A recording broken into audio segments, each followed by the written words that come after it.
अगर आप भी शेयर मार्केट में ट्रेडिंग करते हैं तो समझ लीजिए कि जो नया आम बजट पेश हुआ है उसमें आपकी बैंड बच चुकी है, क्योंकि शॉर्ट टर्म कैपिटल गेन पर अच्छा खासा टैक्स बढ़ा दिया गया है। क्योंकि जो नया आम बजट पेश हुआ है उसमें फाइनेंस मिनिस्टर ने कैपिटल गेन शॉर्ट टर्म और लॉन्ग टर्म दोनों पर ही टैक्स को बढ़ा दिया है।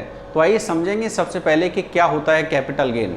कैपिटल गेन जैसे कोई भी इक्विटी शेयर और जो है म्यूचुअल फंड्स इसमें ट्रेडिंग कर रहा है, तो उसके बाद जब ट्रेडिंग करने के बाद उसने जितना कैपिटल लगाया उसके अगेंस्ट उसको जो प्रॉफिट आता है उस शेयर्स को बेचने के बाद, वो जो होता है गेन, उस पर जो टैक्स लगता है वो कैपिटल गेन टैक्स होता है।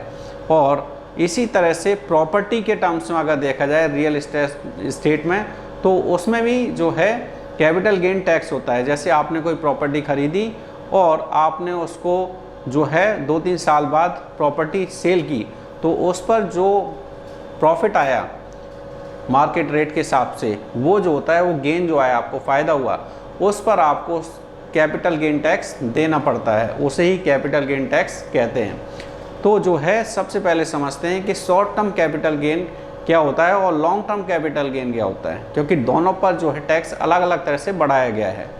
शॉर्ट टर्म कैपिटल गेन ये है कि जब कोई भी ट्रेडिंग करता है इक्विटी शेयर और म्यूचुअल फंड्स में, और वो जो है 1 साल के अंदर उनको सेल करके प्रॉफिट बना लेता है, यानी गेन कर लेता है। तो जो शॉर्ट टर्म यानी 1 साल से कम है उसने सेल किया, उसको कुछ प्रॉफिट हुआ, गेन हुआ, उस पर शॉर्ट टर्म कैपिटल गेन लगता है और उसे ही शॉर्ट टर्म कैपिटल गेन कहते हैं।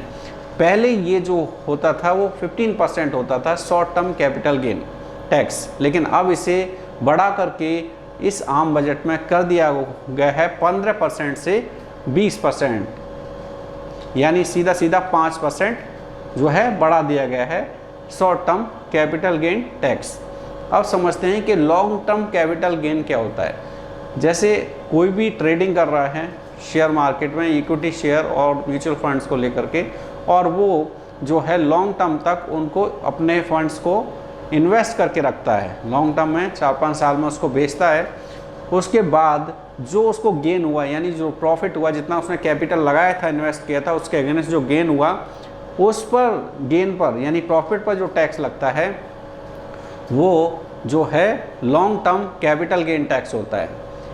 पहले जो है ये टैक्स लगता था 10%, और अब सरकार ने जो नया बजट है उसमें इसको बढ़ा के कर दिया है 12.5%। और यहाँ पर एक लॉलीपॉप दे दिया है, वो है ये कि पहले जैसे कैपिटल गेन लॉन्ग टर्म में होता था तो 1 लाख का एग्जेम्पशन लिमिट था कि जितना भी गेन हुआ, जैसे सपोज आपने जो है 5 साल में अपने फंड्स को बेचा और आपको 5 लाख रुपए का गेन हुआ, तो उसमें 1 लाख रुपए का एग्जेम्पशन दे देते थे कि इस पर टैक्स नहीं लगेगा, बाकी 4 लाख पे आपको कैपिटल गेन टैक्स देना पड़ेगा 10% के हिसाब से। अब जो एग्जेम्पशन है उसको 1 लाख से 1.25 लाख कर दिया गया है, यानी 25,000 का एग्जेम्पशन और दे दिया है। लेकिन दूसरे अदर हैंड अगर देखें तो वहाँ पर आपका 10% जो लगता था, बची हुई जो प्रॉफिट होता है उस पर, उसे कर दिया है 12.5%, यानी जो है घुमा फिरा करके जो आपको इधर 25,000 का जो एग्जेम्पशन बढ़ाया, यानी मोटा मोटा देखा जाए तो आपको 2,500 रुपये का फ़ायदा होगा। लेकिन लॉन्ग टर्म में आपने अगर मोटा पैसा इन्वेस्ट किया हुआ है और आपको 10 लाख का फ़ायदा हुआ, तो आप समझ लीजिए कि आपके 2,500 रुपये इधर बचेंगे, और उधर बची हुई रकम में 2.5% का जो बढ़ाया गया है, 10 की जगह 12.5%, उस पर आपको अच्छा खासा जो है टैक्स भरना पड़ेगा। तो ये तो है जो है शेयर मार्केट के प्रोस्पेक्ट में। अब हम समझेंगे कि अगर आप रियल एस्टेट में अपना प्रॉपर्टी या मकान बेचते हैं तो उसको भी हम जो है कैपिटल गेन टैक्स उस पर भी लगता है, तो उस पर भी बढ़ाया गया है। आइए उसको समझते हैं। रियल एस्टेट वाले जो रियल एस्टेट में आपका कोई घर, मकान या प्रॉपर्टी है, कोई भी ज़मीन है, उसको आप बेचते थे पहले, तो आपको 20% जो है कैपिटल गेन टैक्स देना होता था। लेकिन अब ये घटाकर जो है 12.5% यानी 12.5% तो कर दिया गया है। लेकिन इसके साथ साथ ही एक चीज़ और जो किया गया है वो ये है कि इंडेक्सेशन एक वर्ड होता था, वो जब 20% टैक्स आपको लगता था तो इंडेक्सेशन कैलकुलेट करके लगता था।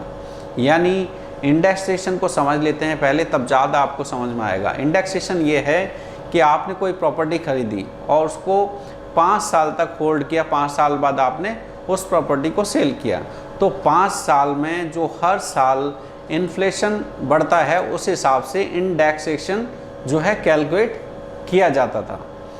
कि सपोज़ कि 8% के रेट से महंगाई दर बढ़ रही है, तो 5 साल में जो जितना भी आपका कैलकुलेशन करके आया इंडेक्सेशन, वो उस गेन में से, जैसे आपने कोई 50 लाख की प्रॉपर्टी और 5 साल बाद वो 70 लाख की बेची, तो 20 लाख में से सबसे पहले इंडेक्सेशन को घटाया जाता था। कैलकुलेट करने के बाद जो रेस्ट ऑफ अमाउंट पर बचता था प्रॉफिट, उस पर टैक्स लगता था 20%। लेकिन अब इंडेक्सेशन कैलकुलेट नहीं होगा, मतलब इंडेक्सेशन वाला फंडा ख़त्म कर दिया है। अब आपको जितना भी प्रॉफिट होता है उस पर 12.5% कैपिटल गेन टैक्स देना होगा रियल एस्टेट के मैटर में। यानी आपकी प्रॉपर्टी, मकान या कुछ भी सेल होता है ज़मीन, तो उसमें आपको 12.5% देना होगा। तो आप समझ लीजिए कि इन्फ्लेशन तो बढ़ ही रहा है, लेकिन वो इन्फ्लेशन वाला जो इंडेक्सेशन था उस कॉन्सेप्ट को यहाँ से हटा दिया गया है। तो इसमें भी आपको अच्छा खासा टैक्स देना होगा फ्यूचर में, जब भी आप अपनी प्रॉपर्टी सेल करते हैं। तो दोस्तों ये तो था कि कैपिटल गेन टैक्स जो बढ़ाया गया उसके विषय में, कि उससे आपको क्या फ़ायदा होने वाला है, क्या नुकसान होने वाला है, और क्या होता है कैपिटल गेन टैक्स और कैपिटल गेन, ये सारा मैंने इस वीडियो में बताया। दोस्तों अगर वीडियो इन्फॉर्मेटिव लगा हो तो वीडियो को लाइक करें और आगे शेयर कर दें। Thank you, thanks for watching, और जो है चैनल को सब्सक्राइब कर लें। Thank you.